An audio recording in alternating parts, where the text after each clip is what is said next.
आज हम क्या करने वाले हैं? आज हम करने वाले हैं work done in adiabatic process.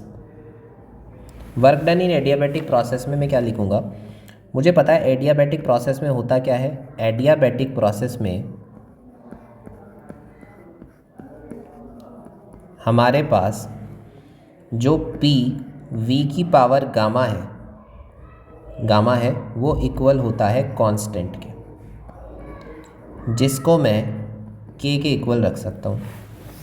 और ये गामा में कंफ्यूज नहीं होना, गामा का मतलब होता है एडियाबैटिक इंडेक्स। ये होता है एडियाबैटिक इंडेक्स जो डिफरेंट गैसेस के लिए डिफरेंट होता है। तो लिख देते हैं डिफरेंट फॉर डिफरेंट गैसेस। ठीक है, तो डिफरेंट फॉर डिफरेंट गैसेस ये जो है वेरी करता है। अब मैंने क्या कहा हमें कि भाई पी वी की पावर गामा जो है वो कांस्टेंट के इक्वल है। अगर मैं यहाँ से p की वैल्यू निकालूँ तो ये आ जाएगा k अपॉन वी की पावर गामा, और ये ऊपर ले जाएंगे तो पावर माइनस में हो जाएगी, तो k v की पावर माइनस गामा, ये मेरे पास p की वैल्यू हो जाएगी। ठीक है, अब मेरे को निकालना है वर्क डन। वर्क डन कैसे हुआ भाई? सीधी बात है, कोई सिस्टम है, ठीक है, आप अगर उसमें प्रेशर घटाओगे बढ़ाओगे तो उसके किस पे फ़र्क पड़ेगा? उसके फ़र्क पड़ेगा वॉल्यूम पर। मान लो ये आपका एक सिस्टम है, ठीक है, ये कोई पिस्टन है और यहाँ पर आपने गैस भर रखी है, ठीक है, ये हमारे पास गैस है। अब आप इसे अगर क्या करते हो, प्रेशर ऊपर की तरफ करते हो, तो यहाँ पर जो गैस का वॉल्यूम है, ये जो वॉल्यूम है ये भी क्या करेगा? एक्सपैंड करेगा। तो क्या करेगा? एक्सपैंड करेगा। तो अगर ये एक्सपैंड कर रहा है, इसका मतलब क्या है? आपने प्रेशर कम या ज़्यादा करने से वॉल्यूम जो है वो एक्सपैंड कर रहा है। ठीक है, तो वॉल्यूम भी चेंज हो रहा है और प्रेशर भी आप घटा बढ़ा रहे हो। ठीक है, तो वर्क डन जो मैं निकालूंगा, इसमें वर्क डन निकालने का क्या होगा, मैं यहाँ पे लिखूंगा वर्क डन, जिसे मैं W से डिनोट करता हूँ, वो इक्वल होगा इंटीग्रेशन, क्योंकि वेरी करेगा, ठीक है, और प्रेशर, और साथ में आएगा किसके? dV, यानी कि वॉल्यूम उसमें क्या करेगा? वेरी करेगा प्रेशर के चेंज करने से। अब क्या होगा? वॉल्यूम चेंज होगा, तो वॉल्यूम क्या होगा? अगर मैं कह रहा हूँ कि पहले वॉल्यूम V1 था तो बाद में वॉल्यूम हो जाएगा V2। ठीक है, तो मैं कहूँगा कि ये जो है ये वेरी कर रहा है किससे? V1 से कहाँ तक? V2 तक, और प्रेशर और dV। अब मुझे क्या करना है? प्रेशर की जो मैंने ये वैल्यू निकाली थी कि V की पावर माइनस गामा, ये मेरे को यहाँ पे पुट कर देनी है। तो मैं लिखूँगा कि work done equal to V1 V2, और यहाँ पर आ जाएगा मेरे पास K V की पावर माइनस गामा, और साथ में आ गया dV। ये मेरे पास क्या आ गया? वर्क डन आ गया। ठीक है, अब मुझे क्या करना है? मुझे पता है K तो कांस्टेंट है, तो हम इसको क्या कर सकते हैं? हम इसको बाहर ले सकते हैं। ठीक है, हम इसको क्या कर सकते हैं? हम इसको बाहर ले सकते हैं। ठीक है, तो इसको बाहर ले लेते हैं।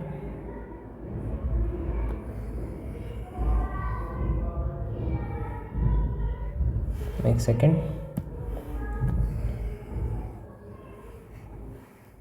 ठीक है, तो इसको हम क्या करते हैं?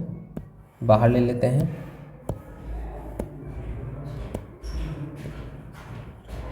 तो हमने क्या किया? इसको बाहर ले लिया। ठीक है, तो ये V1 है हमारे पास, और ये यहाँ पर क्या है? V2 है। अब K को बाहर लेते हैं, वर्क डन, K बाहर आ गया, इंटीग्रेशन V1 से लेके V2 तक, और अंदर बचा V की पावर माइनस गामा, और साथ में आ गया dV। ठीक है, अब मेरे को क्या करना है? मुझे अब इंटीग्रेशन कर लेना है। तो मैं लिखूँगा कि वर्क डन जो मेरा आया, K तो बाहर ही हो गया, और इंटीग्रेशन आपका अगर इसका इंटीग्रेशन होगा तो कैसे होता है? पावर का 1+1 और नीचे पावर +1, तो ये हो जाएगा V माइनस गामा +1 और अपॉन में माइनस गामा +1, और इसकी लिमिट क्या है? V1 से V2। ये मेरे पास आ गई।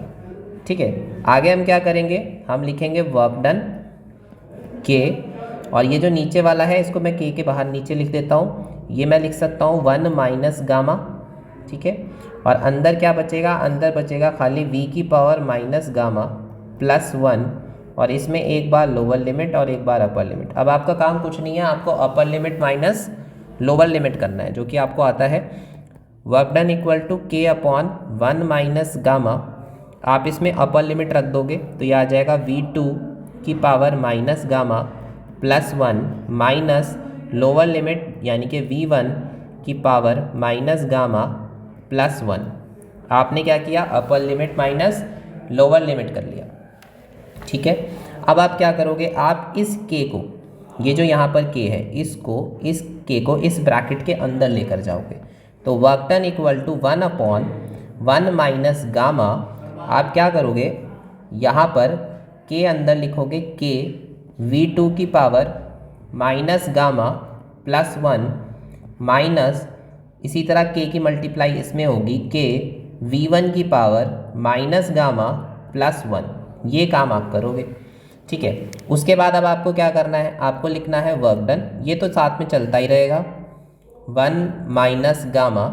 अब आपको क्या करना है, यहाँ पर ये जो v2 की पावर है इन्हें आपको चेंज कर देना है। आपको लिखना है k, फिर लिखना है v2 की पावर माइनस गामा, और आपको मल्टीप्लाई में लिख देना है v जिसकी पावर 1 है, तभी तो ये माइनस गामा प्लस 1 होगा।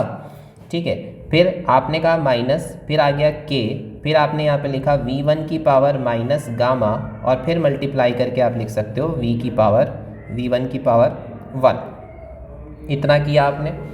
अब आपको एक रिलेशन पे आना है, जो रिलेशन हमने स्टार्टिंग में किया। रिलेशन स्टार्टिंग में क्या था, हमें पता था कि p equal to k v की पावर माइनस गामा था, ये रिलेशन था हमारे पास। ठीक है, अब इस रिलेशन से मुझे क्या करना है, मुझे इसी रिलेशन से देखना है कि अगर मेरे पास भाई दो वॉल्यूम है, मेरे पास एक v1 है और एक मेरे पास कौन सा वॉल्यूम है, v2। तो मेरे पास यहाँ पर दो वॉल्यूम है, मैं दो वॉल्यूम का क्या करूँगा, यूज़ करूँगा। ठीक है, चलो अब कर लेते हैं दो वॉल्यूम का यूज़। आप मुझे बताओ, अगर मैं यहाँ पे कह दूँ कि यहाँ पर p1 है, k तो कांस्टेंट है, और मैं यहाँ कर दूँ v की पावर माइनस गामा और v1, तो क्या मैं ये लिख सकता हूँ कि नहीं, रिलेशन में कोई फ़र्क पड़ा? भाई इनिशियल सिस्टम था p1 इक्वल टू k, और k के बाद मेरे पास क्या है, v1 की पावर माइनस गामा। ठीक है, इसी तरीके से मैं क्या कर सकता हूँ, यहाँ पर सेम रिलेशन को यूज़ कर सकता हूँ, p इक्वल टू k, और यहाँ पर आ जाएगा v की पावर माइनस गामा, और मैं यहाँ पर यूज़ कर सकता हूँ p2, k मेरे पास सेम रहेगा, और मैं कर सकता हूँ v2 की पावर माइनस गामा। तो बताओ ये काम कर सकता हूँ कि नहीं? एक मेरे पास p1 है, p1 यानी कि k v1 की पावर माइनस गामा, और एक है मेरे पास p2 equal to k v2 की पावर माइनस गामा। ठीक है, तो यानी कि मुझे अगर ये मिल गया k v2 की पावर माइनस गामा, इसकी जगह मैं क्या रख सकता हूँ, इसकी जगह मैं रख सकता हूँ p2। क्या रख सकता हूँ, p2। और दूसरी चीज़, अगर मेरे पास है k v1 की पावर माइनस गामा, तो इसकी जगह बेटा मैं क्या रख सकता हूँ, मैं रख सकता हूँ p1। बताओ रख सकता हूँ कि नहीं? रख सकता हूँ। तो बस मुझे क्या करना है, यही चीज़ इसमें पुट कर देनी है। पुट कैसे करूँगा, चलो बताते हैं आपको। इस रिलेशन को उठाते हैं सबसे पहले।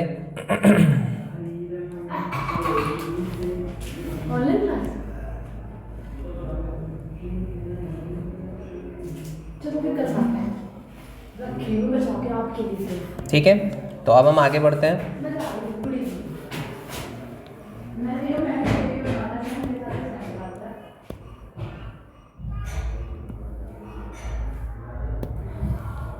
ठीक है, तो अब मैं क्या करूँगा, इस रिलेशन में जो मेरे पास है work done equal to 1 upon 1 minus gamma, और फिर यहाँ पर मेरे पास जो k v2 की पावर माइनस गामा है, ये रही k v2 की पावर माइनस गामा, इसकी जगह मैं किसको रखूँगा, इसकी जगह मैं p2 को रखूँगा। तो आ गया p2, और आगे मल्टीप्लाई में कौन बैठा हुआ है, v2। इसी तरह मैं अब इसकी जगह इसको रखूँगा, यानी कि p1, और साथ में रखूँगा v1। तो मेरे पास ये आ गया 1 अपॉन 1 माइनस गामा, यह आ गया p2 v2 minus p1 v1। तो मेरे पास रिलेशन जो आ गया वो आ गया p2 v2 minus p1 v1। ठीक है, अब आप मुझे बताओ ज़रा, हमने क्या काम हम कौन सी गैस पर कर रहे हैं, आइडियल गैस पर। तो अगर मैं आइडियल गैस पर काम कर रहा हूँ तो इसका मतलब ये है कि मुझे रिलेशन ध्यान रखना है P1 V1 equal to N R T1। क्या ये रिलेशन याद रखना है कि नहीं रखना? ये रिलेशन मुझे क्या करना है, याद रखना है। ठीक है, अब इसी रिलेशन पे मैं क्या करूँगा, काम करूँगा। इसी तरह दूसरी तरफ, क्योंकि मेरे पास क्या है, वॉल्यूम चेंज हो रहा है, तो मैं दूसरी चीज़ करूँगा P2 V2 N R T2। दूसरा काम मैं ये करूँगा यहाँ पे N R T2। अब यहाँ से मुझे क्या करना है, यहाँ से मेरे को सिंपल P1 V1 की जगह पे N R T1 लिख देना है, P2 V2 की जगह पे N R T2 लिख देना है। बस मुझे इतना काम करना है और मेरा मान के चलो 95% क्या 100% ही काम हो जाएगा। तो मैं यहाँ पे लिखूँगा वर्क डन मेरे पास था 1/1 माइनस गामा, और यहाँ पर P1 P2 V2 की जगह क्या लिखना है, N R T2 minus P1 V1 की जगह N R T1। अब मेरे को यहाँ से मैं क्या कॉमन ले सकता हूँ, मैं यहाँ से ले सकता हूँ 1/1 माइनस गामा, और यहाँ से मैं एन आर कॉमन ले लेता हूँ, तो मेरे पास ये आ जाएगा T2 माइनस T1। ये रिलेशन मेरे पास निकल के आ गया। इस 1 माइनस गामा को आप नीचे लिख सकते हैं या इतना भी छोड़ सकते हैं, तो ये आ जाएगा NR T2 माइनस T1 और अपॉन में आ जाएगा 1 माइनस गामा। ये आपका काम यहाँ पे पूरा हो जाएगा। ठीक है, यही आपको निकालना था, यही आपका आंसर है। ठीक है, समझ आया आपको? ठीक है, ओके।